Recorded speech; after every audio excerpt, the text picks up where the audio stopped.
Bonsoir, donc je m'appelle Étienne et ce soir je vais vous parler un peu de comment designer des API pour TypeScript et avec TypeScript. Mais voilà, comment en gros utiliser TypeScript comme outil de feedback, de se dire bah, je vais designer mon API pour qu'elle marche avec TypeScript et potentiellement laisser un peu de côté le reste. Et pour ça je vais vous parler d'une librairie que j'ai créée qui s'appelle Tumo. C'est pas trop production ready, même pas du tout, mais si vous voulez aider, bah, avec plaisir, vous pouvez aller voir le repo. Donc Tumo, c'est un framework Node.js qui permet de créer un serveur HTTP qui est écrit avec TypeScript et qui est fait pour fonctionner avec TypeScript.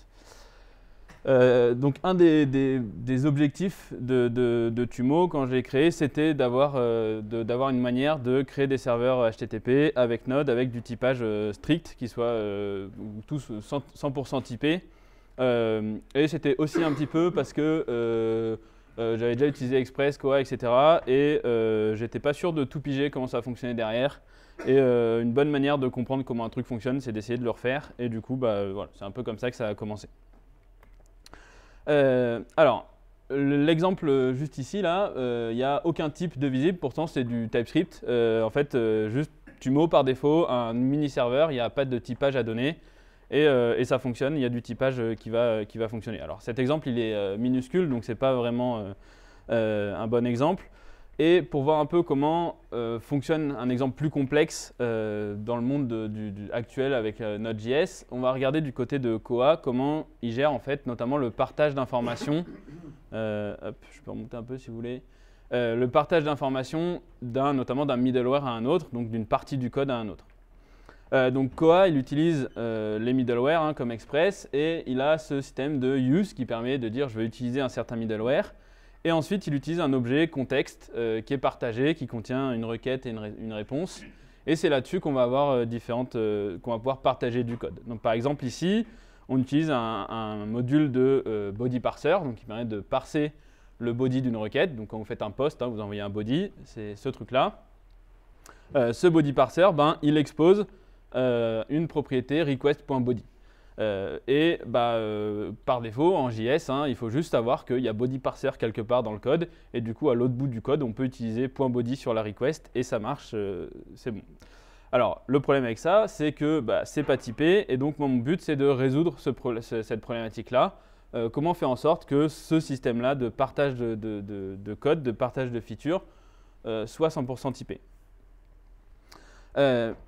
Alors, pour ça, donc notre but là, en gros, c'est de typer ce contexte à partir de ce qu'on connaît de Koa.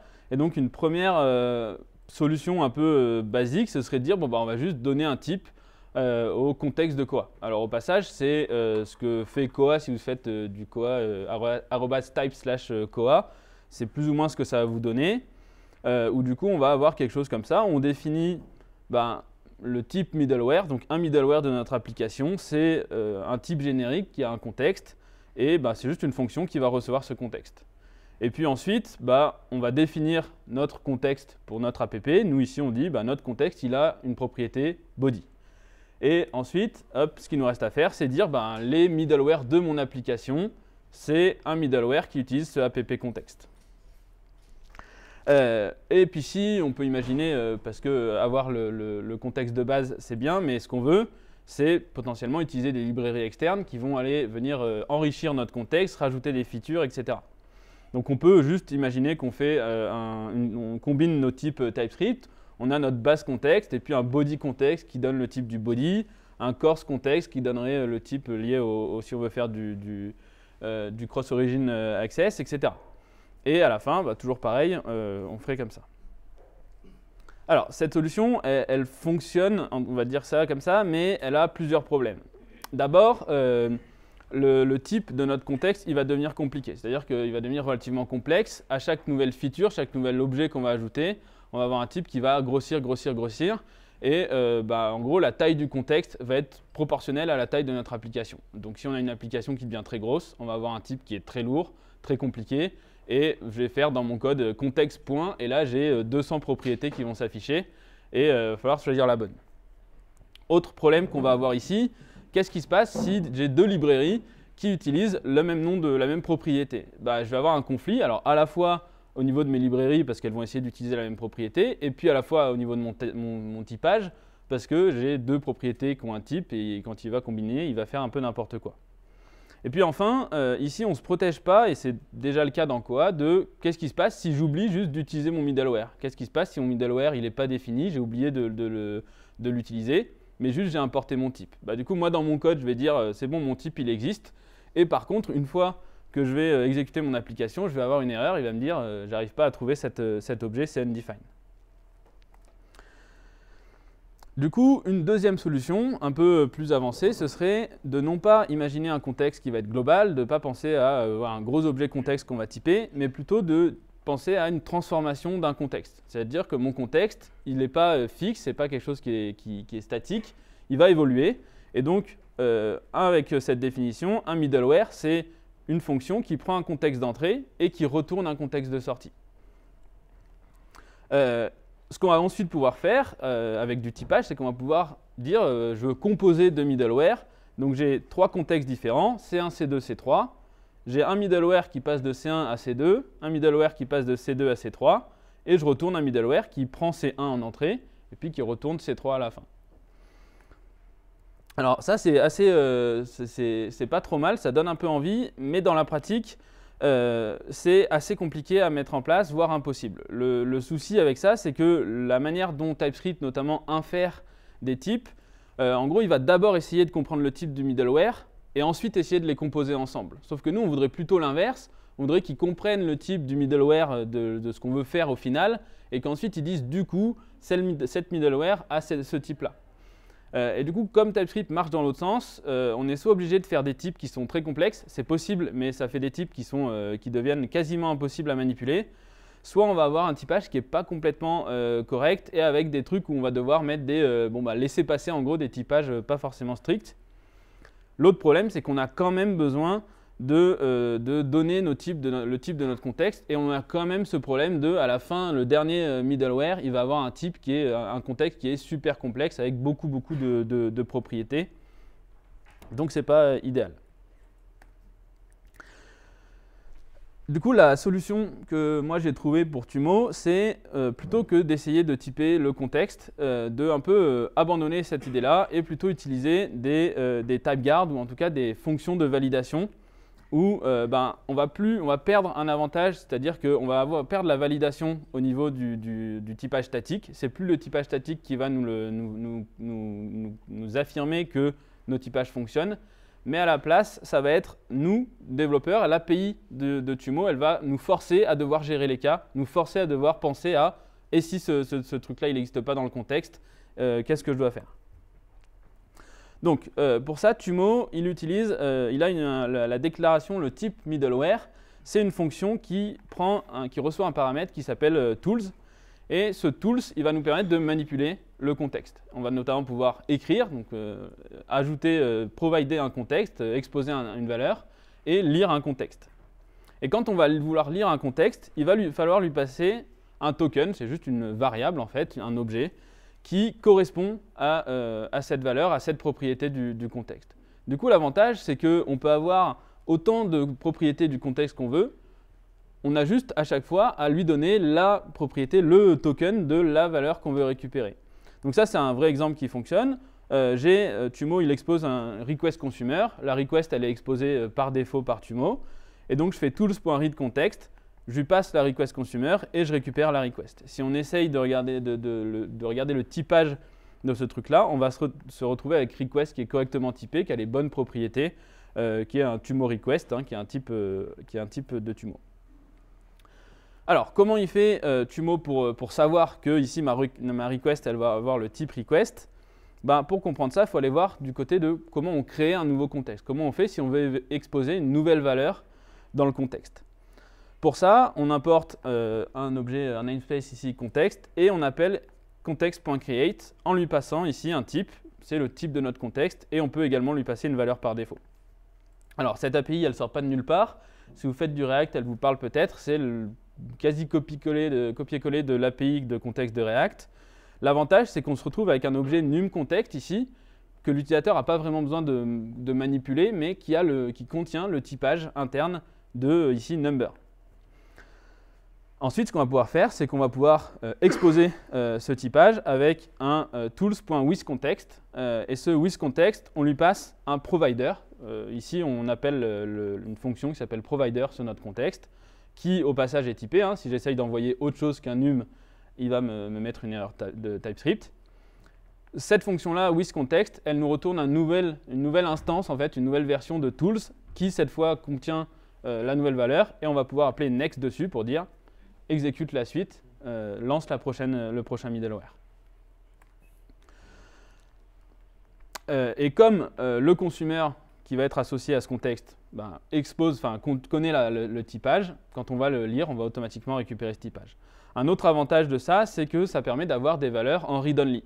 Pourquoi? Parce que un contexte, s'il suffit que notre librairie elle expose uniquement le consumer et pas le provider, et vous n'allez pas pouvoir override la valeur, vous allez juste pouvoir la lire et vous ne pourrez pas remplacer la valeur qui est dans le contexte. C'est le cas typiquement du request consumer, vous ne pouvez pas remplacer la request, vous ne pouvez pas override la request. Si le request provider il est interne à Tumo, il est utilisé pour l'exposer à l'utilisateur, du coup ce que ça veut dire c'est que quand vous utilisez ce request consumer, vous avez la garantie que personne ne l'a bidouillé, personne n'y a touché, parce que personne ne peut l'override. Du coup, un deuxième exemple, si on voulait lire maintenant ce num contexte ici, on utilise tools. Et là, on a une méthode un peu différente. Tout à l'heure, on utilisait le read context, puisque le request consumer, il est typé comme ayant une valeur par défaut, parce qu'il est toujours présent. Ici, notre num context, il n'est peut-être pas là. Et donc, ce qu'on fait, c'est qu'on a une fonction read context or fail. Ce que ça va faire, c'est que Tumo, il va dire, OK, je vais chercher un contexte, une valeur correspondant à ce contexte-là.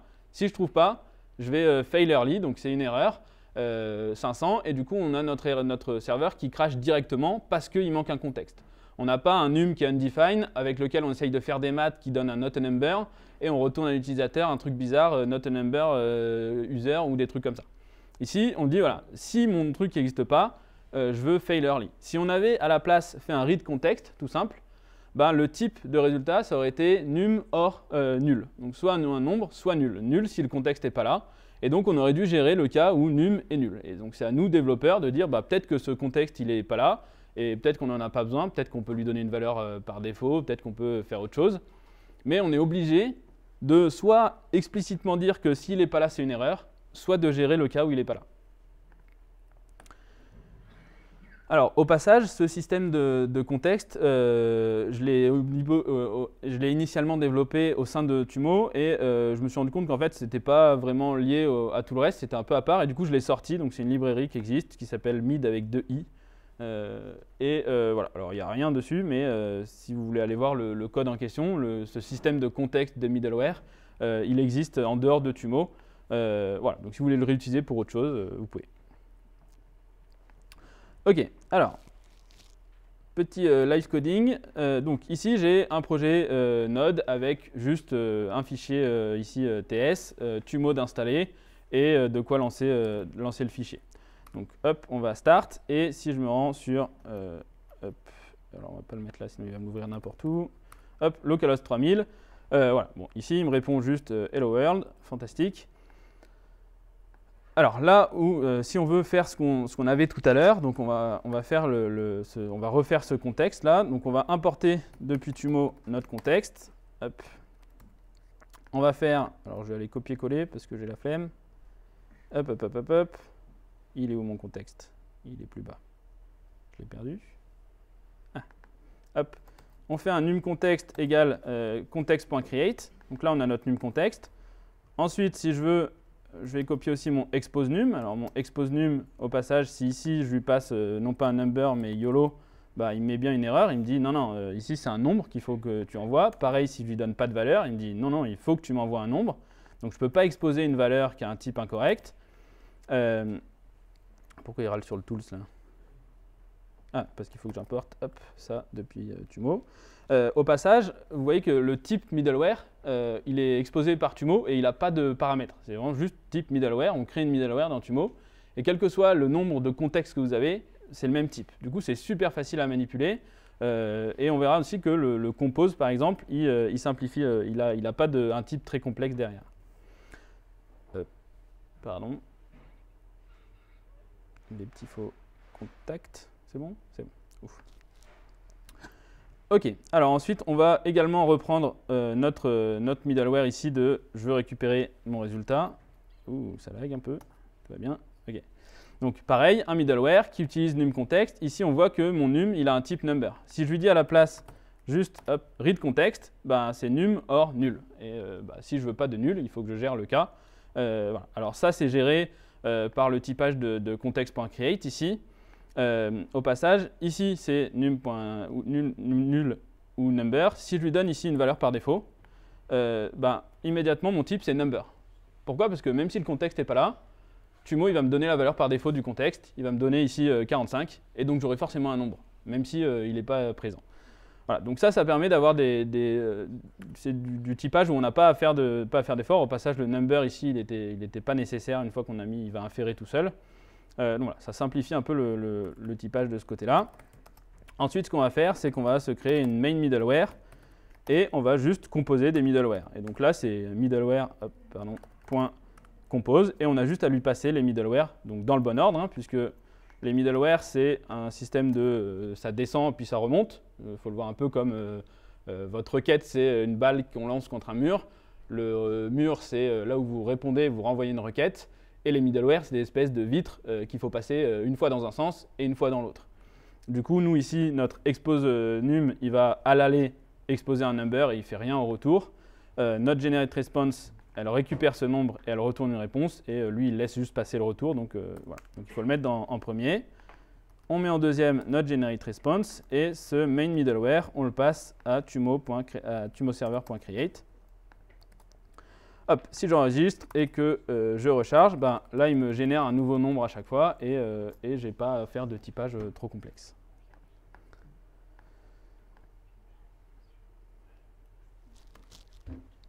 Ok, donc ça c'était pour la partie contexte, partager des données entre plusieurs middleware. La deuxième partie qui me posait problème sur du Node avec du Express ou du Koa ou n'importe quoi, c'est le routing. Alors vous allez peut-être me dire, il n'y a pas besoin de type pour du routing, c'est juste une route et puis c'est une chaîne de caractères, il n'y a pas de raison de mettre du typage.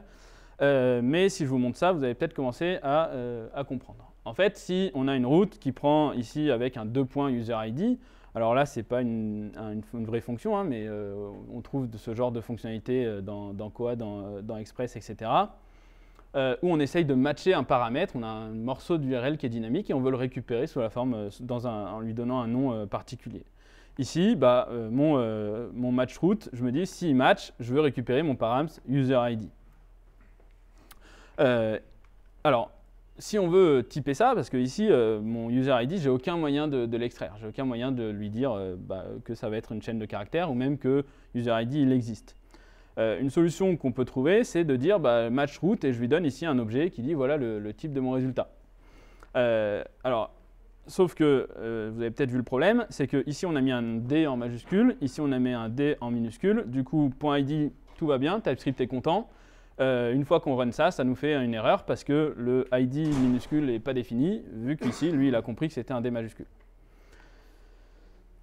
Alors, pour résoudre ce problème-là, j'ai créé une autre librairie. En réalité, c'est dans l'autre sens. J'ai d'abord créé Chemin pour un autre truc, et puis je me suis dit, oh, je peux juste le réutiliser.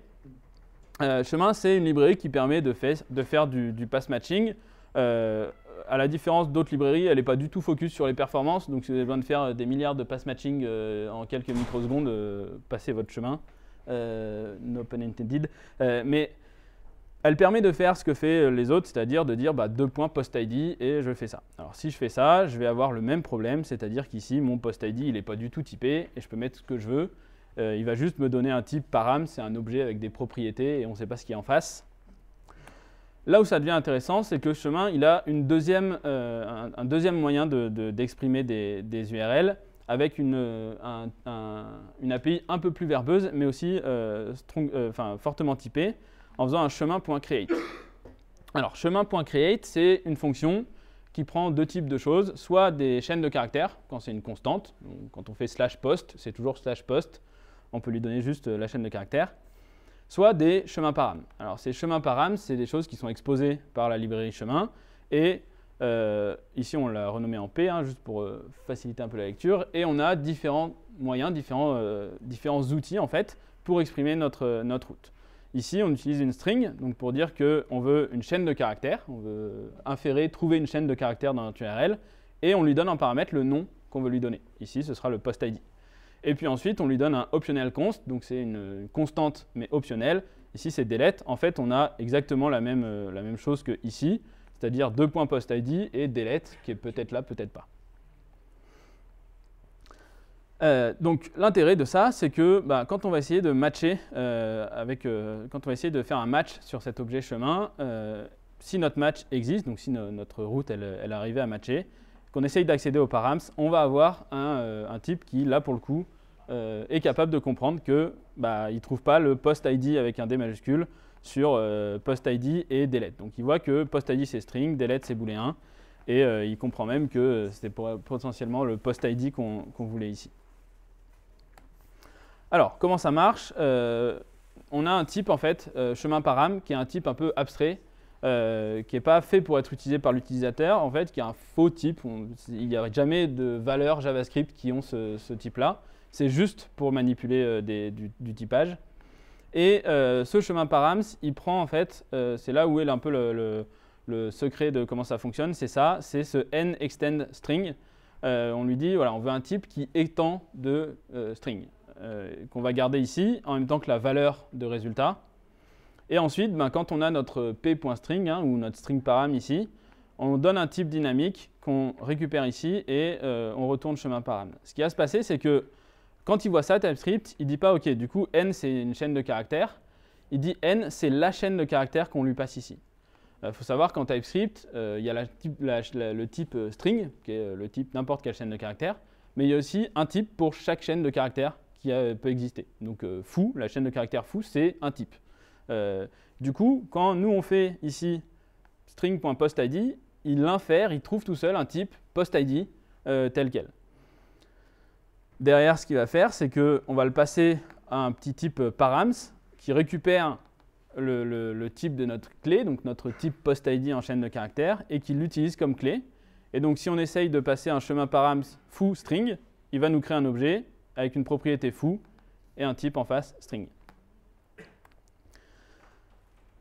Tout ce qu'il nous reste à faire, c'est qu'il faut, en fait, quand on va faire le match, essayer d'extraire les différents types, convertir en fait ces chemins params en un gros objet avec toutes les propriétés. Alors pour ça, dans le create chemin, là, on lui dit, voilà, j'ai mon premier paramètre, c'est un chemin params, et il convertit le premier en objet. Le problème, c'est que là, on a un seul paramètre.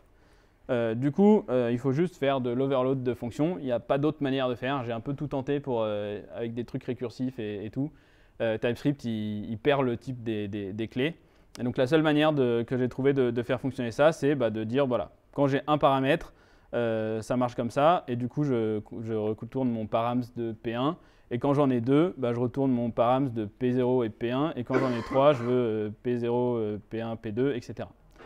Alors, sauf que ça, moi, j'ai pas envie de l'écrire. Du coup, j'ai juste écrit un petit script Node que je run dans la console de Chrome. Comme ça, quand j'ai besoin de faire des modifs dessus, je modifie pas des trucs en chaîne. J'ai juste un truc à bidouiller et il me copie, il me génère les trucs. Le résultat, c'est ça. Donc, si vous allez voir dans le typage de chemin, vous allez trouver ce truc-là. Voilà, bon, c'est la partie la moins élégante, on va dire, mais ça marche bien, donc tant pis. Alors, vous voyez au passage que ça va jusqu'à 8 paramètres, enfin, du coup 9 parce qu'il y a un 0. C'est pas vraiment un souci parce que, je vous ai menti tout à l'heure, on peut passer à un troisième type de paramètres à chemin.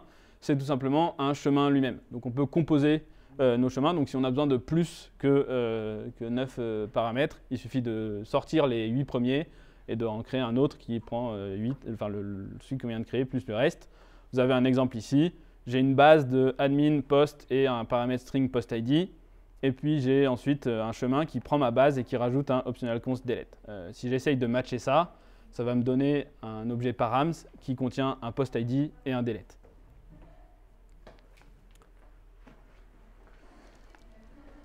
Ok, alors, comment ça se passe, comment ça se matérialise du côté de Tumo? On va faire un premier truc, c'est qu'on va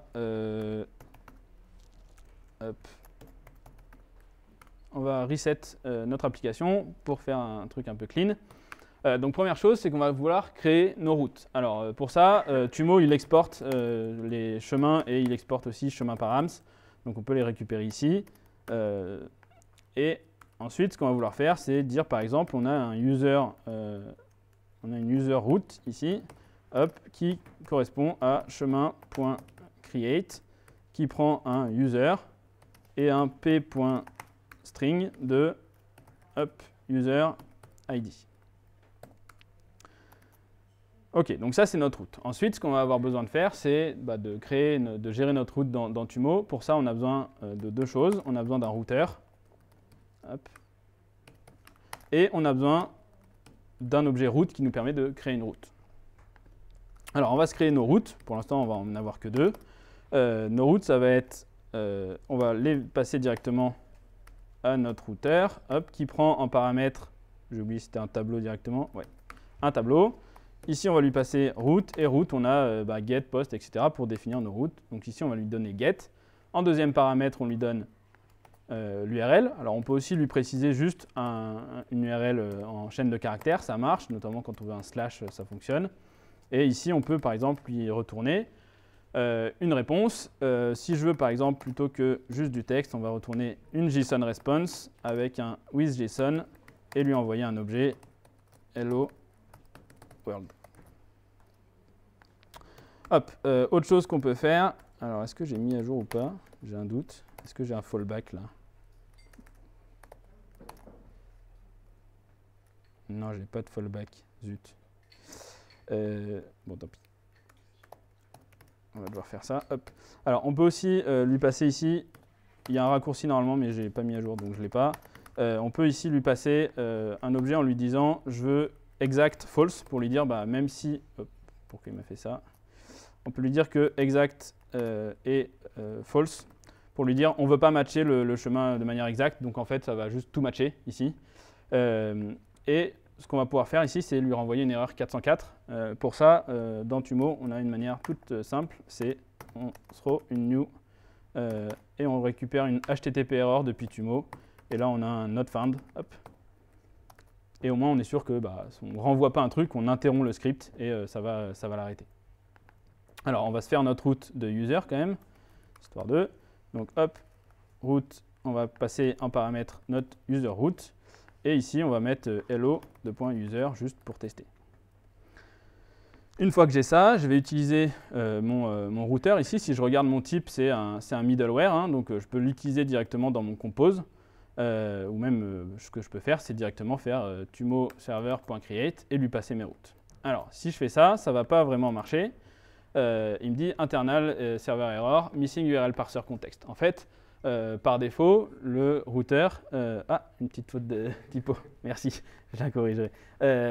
Par défaut, le routeur, il utilise il a une dépendance sur un autre package qui s'appelle l'URL parser, qui permet notamment de découper l'URL, d'extraire le search, du path name, des trucs comme ça.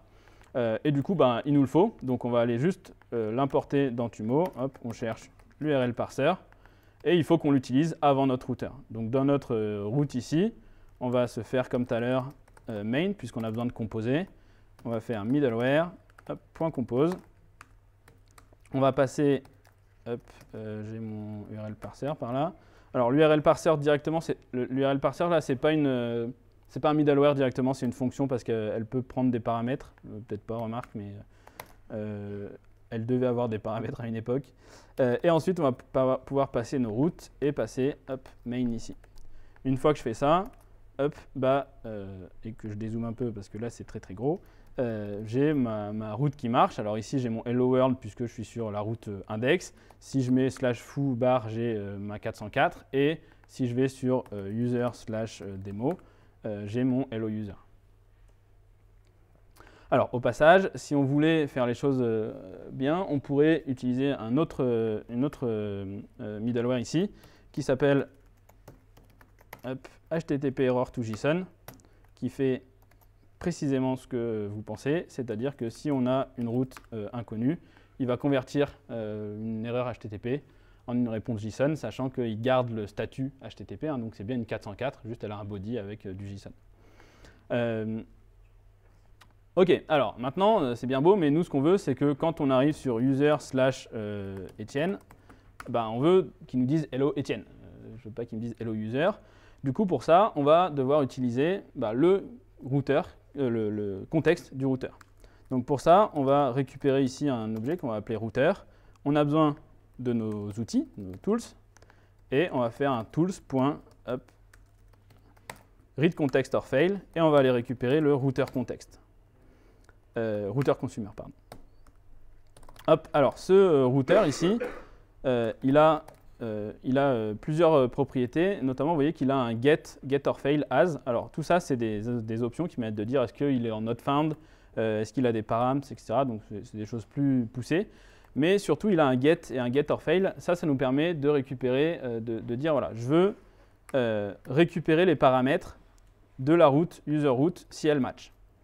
Alors cette API elle peut paraître un peu contre-productive parce qu'on est obligé de dire sur la route user route je dois lui passer la route user route. Donc c'est un peu une duplication. Je vais vous montrer juste après l'intérêt que ça a. Alors déjà, ça a un intérêt du côté typage. C'est comme on lui passe le user route qui a le typage de user ID, mon params ici, vu que je lui ai dit un get or fail, s'il n'a pas matché la user route, il va me mettre une erreur. Et du coup, ici, mon params, il sait que c'est il a un params.userid. Hop. Et normalement, ici, j'ai un hello Etienne. Alors l'intérêt de passer ici une route, c'est qu'on peut faire des choses comme ça. Alors ce qu'on va se faire, c'est qu'on va rajouter, on va améliorer un peu notre truc, et on va se créer un namespace. En gros, on a une base URL, décidément. On va avoir un base route plutôt, qui va être un chemin.create et qui va être, mettons qu'on a, je sais pas, on veut se répartir, on veut organiser notre code en projet. Donc on va faire projet et p.integer. Mes projets ils sont identifiés par un nombre entier et je vais l'appeler project number. Hop. Ensuite, ce que je vais pouvoir faire, c'est que ici, je vais pouvoir faire créer une route. Ici, je vais créer un namespace, donc un groupe de routes.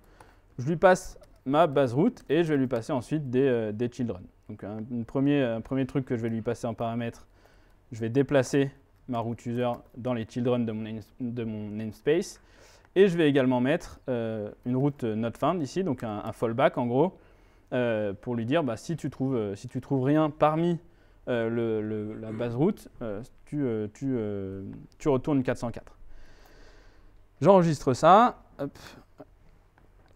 Si déjà je lance ici, j'ai une 404 not found puisque j'ai plus la route project, il faut que je mette tout le truc, donc il faut que je mette ici project / et un nombre entier. Si je fais ça, je récupère mon truc. Si maintenant je veux récupérer mon params, l'avantage c'est que on voit que ici, certes, je pourrais récupérer aussi mon project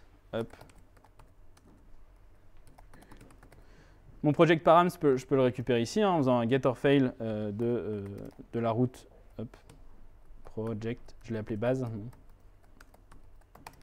route, et je vais avoir le typage correct. Donc ici, je peux lui dire project params, et normalement, il me trouve le project number. Mais l'avantage, c'est que même dans mon 404, je peux faire ce truc-là. J'ai beau ne pas être là-dedans, ça aurait marché quand même. Une des propriétés de ce get-là, de get or fail, c'est qu'il va aller chercher, même si on a une route qui est composée, même si on a un chemin qui est composé d'autres chemins, on va pouvoir aller chercher à l'intérieur et dire, moi, je veux juste récupérer le match de ce truc-là.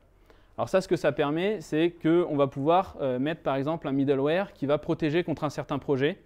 Et on va pouvoir mettre ce truc-là sur tous les chemins qui ont le base route dans leur truc. Quelle que soit la suite, on va juste dire, il faut juste, du moment qu'il y a ce morceau de project quelque part, on va pouvoir le match. Donc c'est pour ça qu'il y a cette truc. Alors là, si je veux le récupérer, il faut juste que je récupère mon routeur contexte avant. et que je récupère mes tools. Hop. Et du coup, ici, je vais pouvoir lui renvoyer une erreur. Alors, si je veux lui renvoyer une not found, mais avec un contenu, ce que je peux faire, c'est faire une nouvelle. Hop. Je peux à la place retourner une new JSON response. Et là, je vais pouvoir lui dire, hop, je veux un code 404 et un contenu JSON qui va être un project et un project params.projectNum et un message not found on project et on va injecter ça. Hop. Et donc là, bah, j'ai mon code qui fonctionne. Ici, je récupère bien mon projet. Si je vais sur une route qui n'existe pas, mais à l'intérieur de mon projet, j'ai mon not found qui est capable aussi de récupérer ma route de projet. Et puis si je vais sur une route qui n'est pas valide, hop, ça éteint tout et ça crache. C'est pas vrai, c'est juste un faux contact du HDMI. Il veut bien ou pas? C'est bon.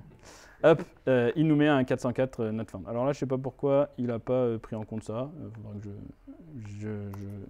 Non, si, c'est bon. Je ne sais pas pourquoi il avait fait ça. Voilà, je crois que j'ai rien d'autre. Voilà, merci.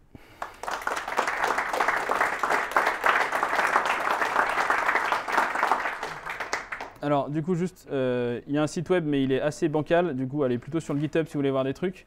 Un truc où j'ai pas du tout parlé, j'ai tout importé ici depuis Tumo. Donc, vous voyez que le package Tumo, il exporte un peu tout et n'importe quoi. En réalité, c'est pas un package. Le package Tumo, c'est juste un truc qui réexporte plein de choses. C'est un monorepo et chaque package est publié séparément. Du coup, si vous voulez vraiment avoir un truc qui est hyper light et que vous n'avez pas la confiance sur le code de 18 packages que vous n'utilisez pas, vous pouvez juste prendre les packages dont vous avez besoin. Ils sont faits pour fonctionner ensemble et vraiment le package principal, c'est juste un fichier qui fait ça. Hop, s'il veut bien le charger. C'est ça. C'est vraiment juste, je réexporte tout en mode YOLO et voilà.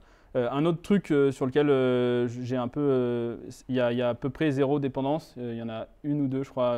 Alors il y a Chemin déjà qui est une dépendance, et je suis pas sûr qu'il y en ait d'autres. Je sais plus, faudrait vérifier. J'ai peut-être un truc quelque part pour si j'ai un WebSocket quelque part qui est une dépendance, mais sinon il y en a quasiment aucune. La conséquence de ça, c'est qu'il y a un certain nombre de choses qui ne sont pas gérées.